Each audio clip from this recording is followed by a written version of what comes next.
Start చేస్తుండగా సహాయం మా ఉద్దేశం చక్కగా ప్రతి ఒక్కరు కూడా దాని ఆత్మల రక్షణ భారాన్ని వాళ్ళు చేశారు. చేతులు ఇప్పుడు నేర్చుకుంటారు అడిగి చూస్తాను. మొట్టమొదటిగా అంటే మీరు పరిచయం చేసుకోవాలి. ఓకేనా? మీ గుంపులో ఎవరెవరు ఉన్నారో పరిచయం చేసుకున్నప్పుడు రాస్తారు. ఓకేనా? తీస్తాను. గుడ్. స్టార్ట్. మీ పేరేంటమ్మా? శ్రీనివాస్. ఇండియా ఎక్కడ ఉంటాం? విజయవాడ. ఇక్కడ చర్చికి వెళ్ళారా? ఏసఐ గురించి ఉన్నారా? ఓకే. మీ పేరేంటమ్మా? శ్రీనివాస్. పక్కకు వచ్చిన మీరు ఇద్దరు ఫ్రెండ్సా? ఫ్రెండ్సే. ఓకే. ఇక్కడ ఫ్రెండ్సా? అక్కడ ఫ్రెండ్స్? ఇక్కడ. ఓకే. నువ్వు ఇప్పుడు చర్చికి వెళ్ళావు? ఓకే. ఏసఐ గురించి ఏమి విన్నావు? ఓకే. మీ పేరేంటమ్మా? గిరీష్. ఓకే. ఎప్పుడన్నా ఏసఐ గురించి విన్నావా? ఇండియా. ఓకే. ఏం విన్నావు?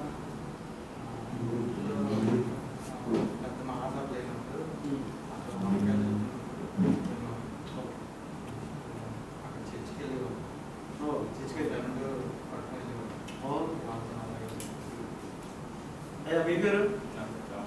రామోదర్ గారు. ఎవరండి?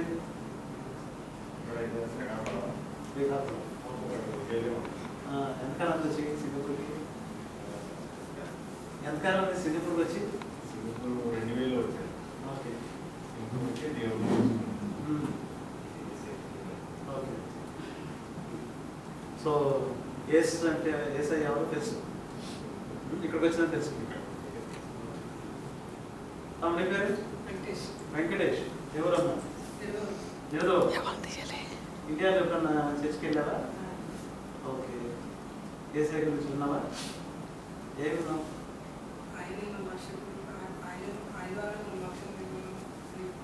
ఓకే. సరే. మీ పేరు? శ్రీకాంత్. ఎవరన్నా? వైజాగ్. నన్ను ఎప్పుడు చూసావా? ఫస్ట్ టైం వచ్చావా? సంతోషానికి ఫస్ట్ టైమా? ఓకే. ఎప్పుడన్నా ఏసఐ గురించి విన్నా? విన్నా. ఏమని తెలిసింది? ఓకే. ఆమె ద్వారా విన్నా. ఓకే. చర్చికి ఎప్పుడు వెళ్ళారు? ఇండియాలో? గుడ్ ఫ్రైడేకి క్రిస్మస్కి. పండగ వేస్తున్నాం. ఓకే. ఓకే. ఓకే. తమ నీ పేరమ్మా? అమ్మా? భద్ర. ఓకే. ఎవరు? శ్రీకాకుళం. శ్రీకాకుళం ఎక్కడ? ఓకే. ఇక్కడ ఫ్రెండ్స్ ఉన్నారా శ్రీకాకుళం? సింపుల్. ఓకే. అంటే ఇక్కడికి వచ్చిన పరిచయం అక్కడ శ్రీకాకుళంలో ఇక్కడికి వచ్చిందా? ఓకే. సో ఎట్లా నువ్వు ఏసఐ గురించి చెప్పాను విన్నావా? లేదు. నీ పేరు? సతీష్. ఓకే. ఎవరమ్మా? పెనుగొండ అంటే Tanuku, west Godavari, Tanuku. Okay. So ఇప్పుడు ఏసఐ గురించి విన్నావా? ఇండియా తెలుసుకున్నాం. ఏమన్నా? ప్రతిసారి క్రిస్మస్ కి జనగోష్ఠికి వెళ్తాయండి. సందర్భం పెడతారు కదా, ఆ సందర్భంగా వెళ్తాయి. ఓకే. మేము బ్రాహ్మణ్స్. ఓకే. సో పర్లేదా? అంటే మీ ఇంట్లో ఏం అనలేదా? వెళ్ళాము. మా ఇంట్లో మా అమ్మగారు కూడా వెళ్తారండి. ఓకే. సో ఏమని ఏమన్నా తెలుసుకున్నా? అంటే ఏసఐ గురించి ఏమన్నా తెలుసుకోవాలనే ఆశ ఏమన్నా ఉండిందా? అంటే నాకైతే ఏ దేవుడైనా ఉండేదండి. అందరూ కూడా దేవుళ్ళండి. అందరూ నా దేవుళ్ళే. ఓకే. ఏసఐ కూడా దేవుడు ఒక దేవుడు. దేవుడు అందరూ ఒక దేవుడు. ఓకే. తమ్ముడు ఏ పేరమ్మా? ప్రసాద్. ప్రసాద్. ఓకే. ఏ ఊరమ్మా? వైజాగ్. వైజాగ్. ఓకే. ఓకే. ఎప్పుడు చర్చికెళ్ళావా? ఏమన్నావు? అంటే యేసయ్య మా పాపాల గురించి తన ప్రాణం పెట్టారు, శిలువ మరణం పొందారు. ఆయన వల్ల మనకి పరలోక రాజ్యానికి ఒక దారి. ఓకే. అయితే మీరందరూ సంతోషం పిక్నిక్ వచ్చారు. చాలా చాలా థ్యాంక్స్. ఫ్రెండ్స్ మిమ్మల్ని ఆహ్వానించి మీరు వచ్చినందుకు మీ అందరికీ వందనాలు. ఇప్పటివరకు మంచి పాటలు విన్నారు కదా, మా పాట పాడారు చక్కగా, మంచిగా మీరు ఎంజాయ్ చేసి ఉంటారు అనుకుంటున్నాను. తర్వాత మీకు వెల్కమ్ బ్యాగ్లో యోహాను సువార్త, కొన్ని కరపత్రాలు అవన్నీ ఉంటాయి. దయచేసి ఖాళీ ఉన్నప్పుడు చదువుకుంటే అది మంచిది. ఓకే. తర్వాత ఈరోజు అంటే మెయిన్గా ఆట పాట, చక్కటి భోజనం ఇవన్నీ ఉంటాయి. కానీ మీరు అందరూ వచ్చారు కాబట్టి యేసయ్య గురించి కొన్ని విషయాలు మీతో పంచుకోవాలని నేను ఆశపడుతున్నాను. అంటే ఇప్పుడు తమ్ముళ్ళు చాలామంది చెప్పారు, ఇప్పట్లో అప్పుడప్పుడు పండగకి వెళ్ళామని, లేదంటే అప్పుడప్పుడు ఏదో చెబితే విన్నామని. ఈ రీతిగా మీరు యేసయ్య గురించి ఏదో కొత్త గొప్ప విన్నారు. కానీ ఈరోజు కొంచెం మరి ఎక్కువగా తెలుసుకుంటే అసలు ఆయన ఎవరు, ఆయన ఎందుకు ఈ లోకానికి వచ్చాడు, ఎందుకు వచ్చి ఆయన ప్రాణం ఎందుకు పెట్టాల్సి వచ్చింది, ఇవన్నీ కూడా బైబిల్లో ఒక వచనం చదివి మనం చూసుకుంటాం అన్నమాట. అయితే మీ దగ్గర బైబిల్స్ దేవుడికి దయచేసి నేను చదువుతాను వినండి. బైబిల్లో రోమా రాసిన పత్రిక 6వ అధ్యాయం 23వ వచనంలో ఒక మాట ఉందన్నమాట. ఏమనగా పాపం వల్ల వచ్చు జీతము మరణము, అయితే దేవుని కృపావరము మన ప్రభు అయిన క్రీస్తునందు నిత్య జీవము. దయచేసి వినండగా, ఎలా అనగా పాపం వల్ల వచ్చు జీతము మరణం. ఇక్కడ భక్తుడు అంటున్నాడు, పాపము గనక చేస్తే, పాపము గనక మనం కూడగట్టుకుంటే దానికి వచ్చేది జీతం అంట మరణము. జనరల్గా మీరు చూస్తే జీతం మీరు డ్యూటీలు చేసుకుంటున్నారు కదా, షిప్ యార్డ్లోనో లేదంటే కన్స్ట్రక్షన్లోనో లేదంటే అక్కడ మీరందరూ కూడా ఉద్యోగం చేస్తున్నారు, జీతాలు వస్తుంది. ఎట్లా వస్తున్నాయి జీతాలు? పని చేస్తే వస్తుంది. ఆ నెలంతా కష్టపడితే ఆ కష్టానికి వచ్చే ఫలితమే జీతం. కానీ భక్తుడు అంటున్నాడు, పాపం వల్ల వచ్చే జీతం మరణం అంటున్నాడు. అంటే మనం పాపము చేసి ఏదో కష్టపడి కూడగట్టుకుంటే వచ్చేది మరణము అని ఇక్కడ భక్తులు అంటున్నాడు. అయితే ఇంకో మాట అంటాడు, అయితే మీరు ఎప్పుడన్నా కానీ చూస్తే, నేను పలానా దగ్గరికి వెళ్ళాను రా, అక్కడ హీరో నుంచున్నాను, టికెట్లు అయిపోయింది. బాహుబలి సినిమాకి వెళ్ళాను, హీరో నుంచుంటే టికెట్లు అయిపోయినాయి అన్నారు. అయితే మా ఫ్రెండ్ గారు 2 తీసాడంట, 2 టికెట్లు తీసాడంట. అప్పుడు నాకు వెళ్ళడానికి అవకాశం లేదు. అక్కడ అయితే అంటే నేను టికెట్లు దొరకలేదు కాబట్టి ఎంతో దిగులుగా ఉన్నాను. కానీ అయితే మా ఫ్రెండ్ 2 తీశాడు కాబట్టి నేను వెళ్ళాను. ఈ అయితే అనేది చాలా ఇంపార్టెంట్గా మనం ఆ మాటని వాడతాం. అయితే అంటే పరిస్థితులు మనకి తారుమారైపోయినా, పరిస్థితులు ఒకవేళ మన చేతుల్లో లేకపోయినా, మన చేతి దాటిపోయినా, అయితే అని వాడేమంటే ఏదో ఒక హోప్ అనే నిరీక్షణ, ఒక ఆశ, చిగురించేది ఆశ. ఇక్కడ కూడా అంటాడు భక్తుడు, అంటాడు, అయితే దేవుని కృపావరము మన ప్రభువైన యేసు క్రీస్తునందు నిత్య జీవం.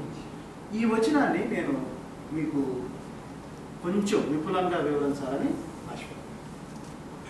గమనించండి, దేవుడు మానవుని సృష్టించాడు.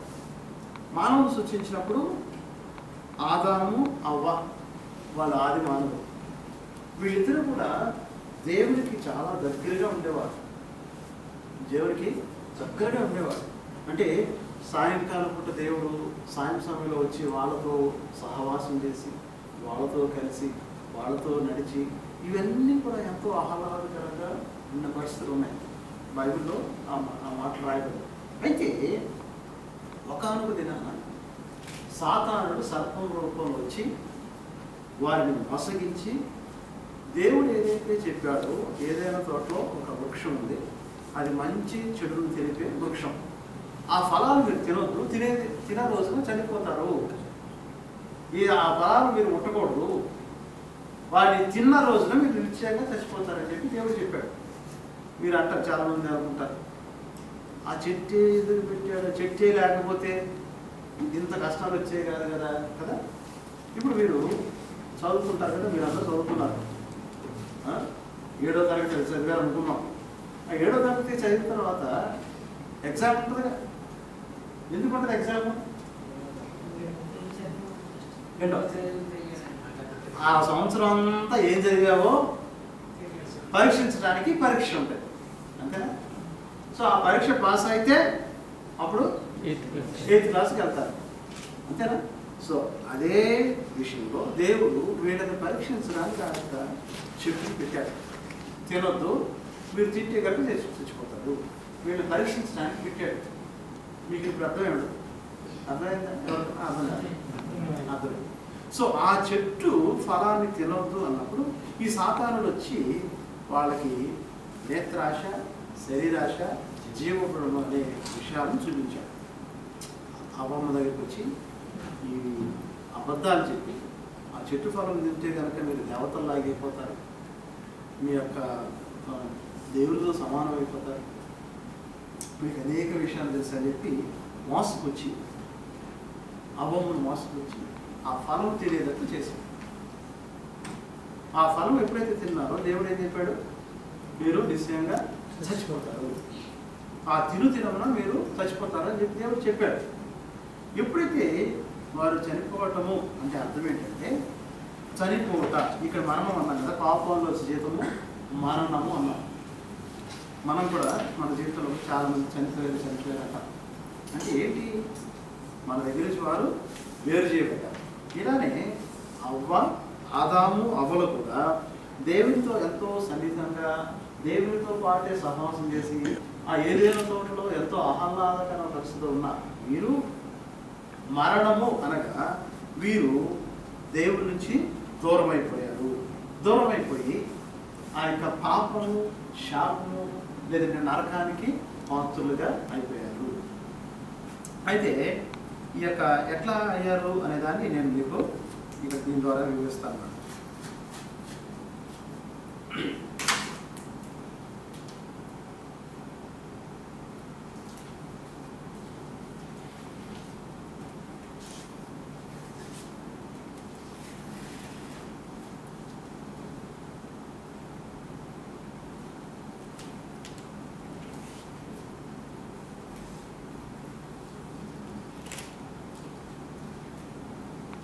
గమనించండి, దేవుడు ఇక్కడ ఉన్నాడు అంటే వారికి ఎడబాటు వచ్చేసింది కదా, అంటే దేవుడి నుంచి వారు దూరం అయిపోయారు.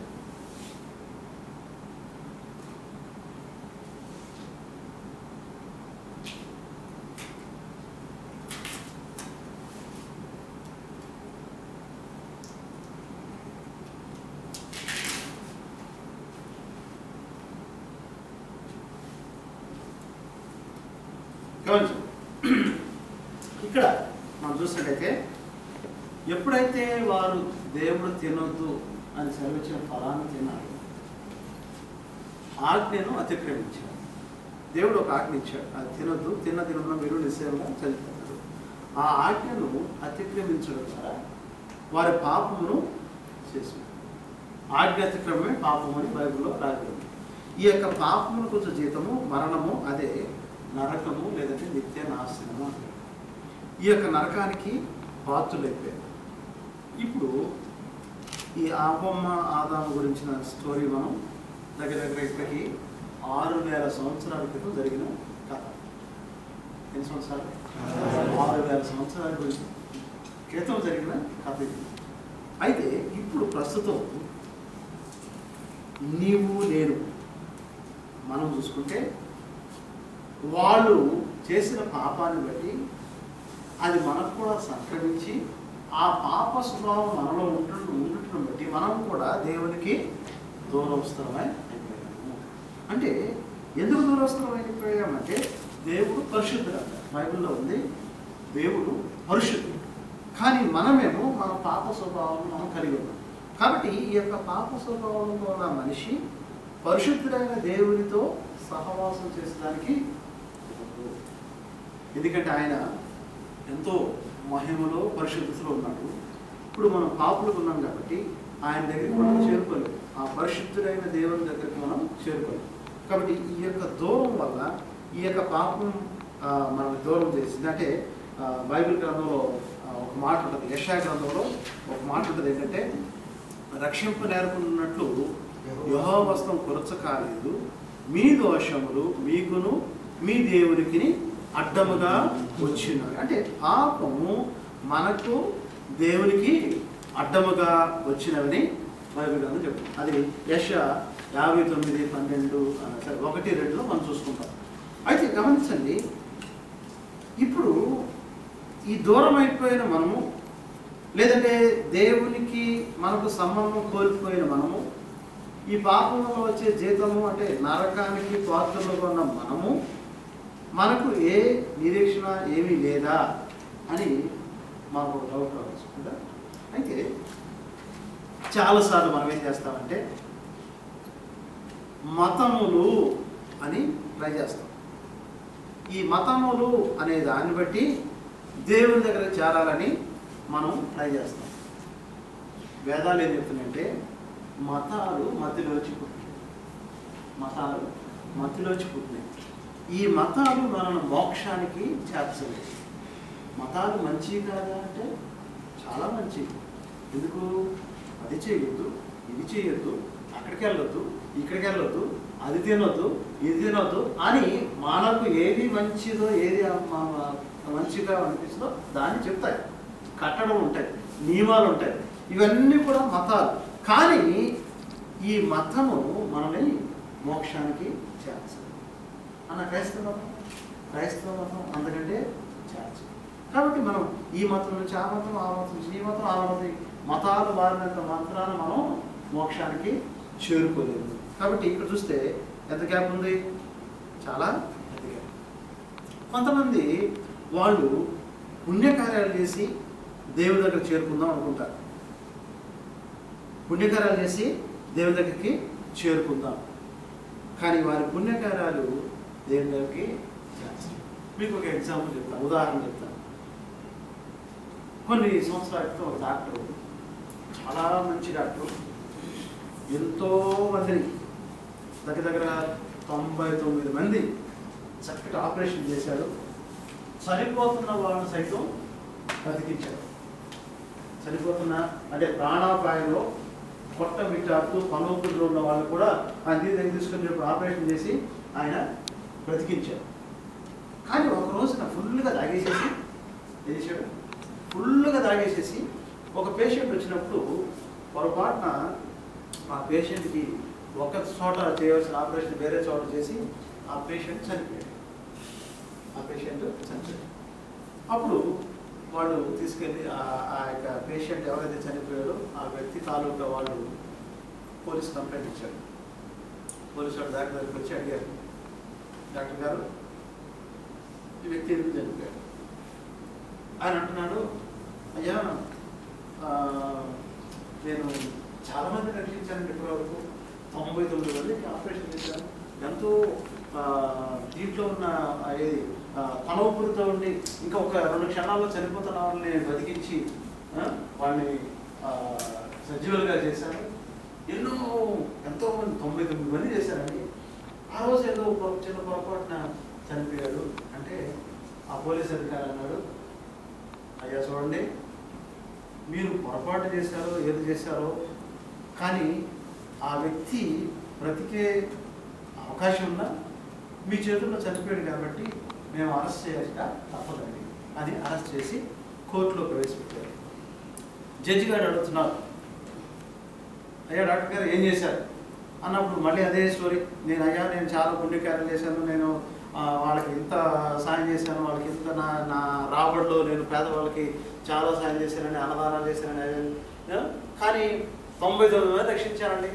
కానీ ఏదో పొరపాటున ఆ రోజు ఈ వ్యక్తి నా చేతిలో చనిపోయినప్పుడు నన్ను ఆ చేసిన పుణ్యకార్యం లేదంటే 99 మంది నేను రక్షించాను కాబట్టి ఒక వ్యక్తి చనిపోయాడు కాబట్టి నన్ను నిర్దోషిగా వదిలిపెట్టేయండి అంటే జడ్జి అన్నాడు, చూడు డాక్టర్ గారు 99 రక్షించారు బాగానే ఉంది, కానీ ఈ వ్యక్తిని కూడా మీరు రక్షించేదానికి అవకాశం ఉంది. కానీ మీరు చేసిన త్రాగిన మైకంలో ఆ తప్పిదాన్ని బట్టి అది మానవ తప్పిదం కాబట్టి మీకు కంపల్సరీగా శిక్ష పడాలి, మీకు ఒక 10 సంవత్సరాలు జైలు శిక్ష అని జడ్జి చెప్పారు. గమనించండి, ఈ లోకంలోనే ఒక జడ్జి గారు ఆ యొక్క కేసు పూర్వోత్తరాలు పరిశీలించి ఆ వ్యక్తి ఎంతో 99 మందిని రక్షించినప్పటికీ జైలు శిక్ష వేస్తా ఉన్నారు.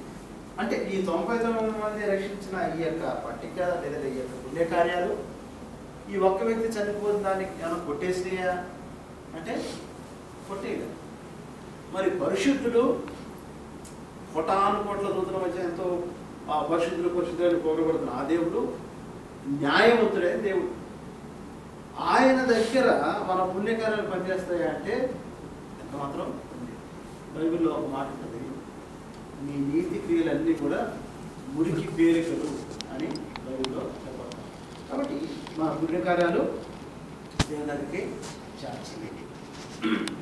ఒకవేళ మీరు అనొచ్చు, మాకు ఇండియాలో చెప్పారు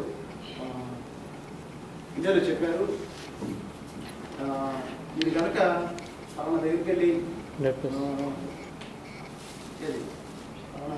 నదిలోనో లేదంటే ఎక్కడన్నా స్నానం చేస్తే మీ పాపాలు పోతాయి, లేదంటే వేరేది చేస్తే పాపాలు పోతాయి అని చెప్తూ వచ్చారు అని అంటారు. ఆ మర్ద గ్రంథంలో కానివ్వండి అక్కడ చెప్పిన అంశాలు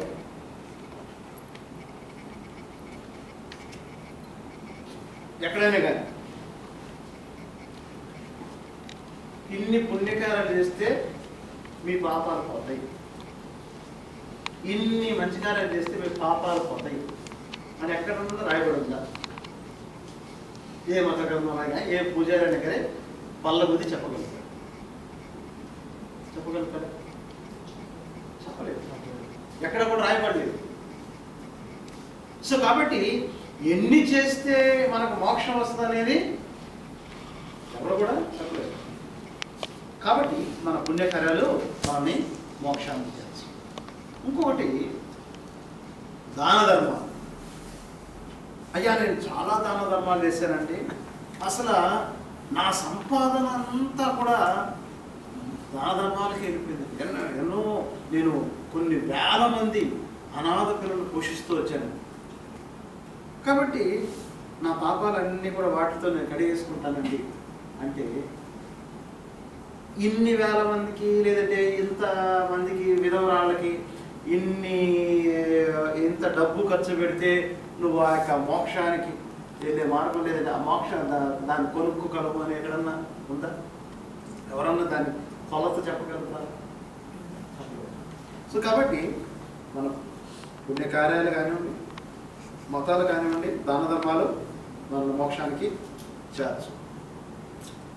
చాలామంది అనుకుంటారు సన్మార్గం, నేను చాలా మంచి మార్గం, నేను ఎప్పుడు కూడా ఎవరికి ఏ హాని చేయలేదండి, ఎవరిని ఒక పొల్లెత్తి మాట అనలేదండి, నేను చాలా మంచి మార్గంలో వెళ్తున్నానండి కానీ అనుకోవచ్చు. కానీ నీలో ఉన్న యొక్క పాపం పోయిందా? పాపం వల్ల జీతం మరణము అని బైబిల్ చెప్పారు. నా మరణం అంటే నరకం. మనందరము కూడా స్వతహాగా పాపులమే. మీరు ఒక విషయాన్ని గమనించాలి ఏంటంటే మనం పాపం చేస్తున్నాము కాబట్టి పాపులం కాదు. చాలామంది ఏమంటారంటే నువ్వు ఏదో తిట్టావో దొంగతనం చేసావో, అబద్ధం ఆడావో, లేదంటే వేరే చేసావో కాబట్టి నువ్వు పాపాన్ని కొని తెచ్చుకున్నావురా అని మన తల్లిదండ్రులు అలా అంటూ ఉంటారు. కానీ మనం పాపం చేస్తున్నాం కాబట్టి మనం పాపులం కాదు, మనం పాపులము కాబట్టి పాపం చేస్తున్నాం. ఆ విషయం మీరు గుర్తుపెట్టుకోండి. మనము పాపులు. ఎక్కడి నుంచి వచ్చింది ఆ పాపం? ఆది దంపతులు, మీకు చెప్పారు కదా ముందు, ఆది దంపతులైన ఆదాము అవ్వ వారు పాపం చేసినప్పుడు ఆ స్వభావం మనకు సంక్రమించింది. ఆ స్వభావంతో మనం ఉన్నాం.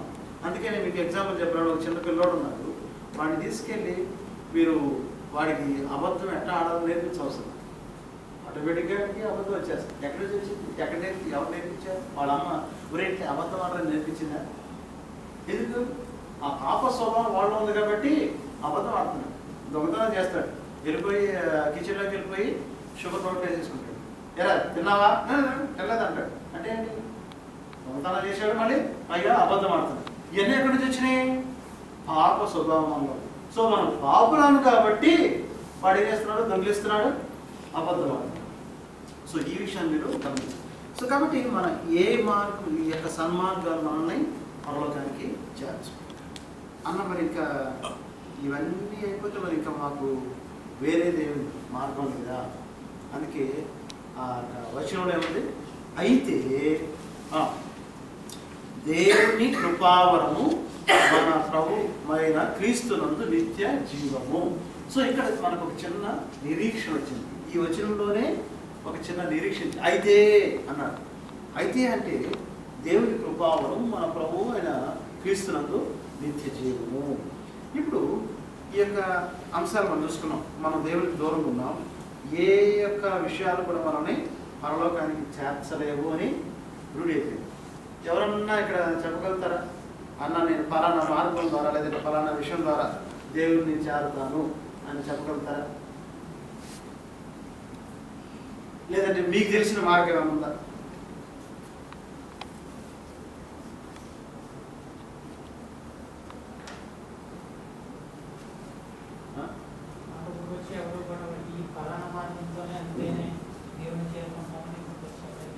చెప్పలేదు. ఓకే, మీలో కొంతమందికి ఎక్కడో చిన్న హోప్ ఉంటుంది. అంటే హోప్ అంటే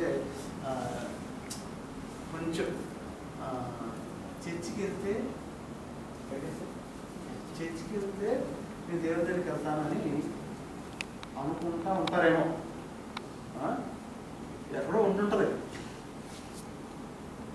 చెప్తున్నాను కదా ఇల్లు ఏసై అని. సో ఒకవేళ నేను చర్చికి వెళ్తే రెగ్యులర్గా మోక్షానికి వెళ్తానేమో అని అనుకోవచ్చు. అదొక మార్గం అనుకోవచ్చు. మీరు చర్చి నుంచి అదొక గేటు, అక్కడి నుంచి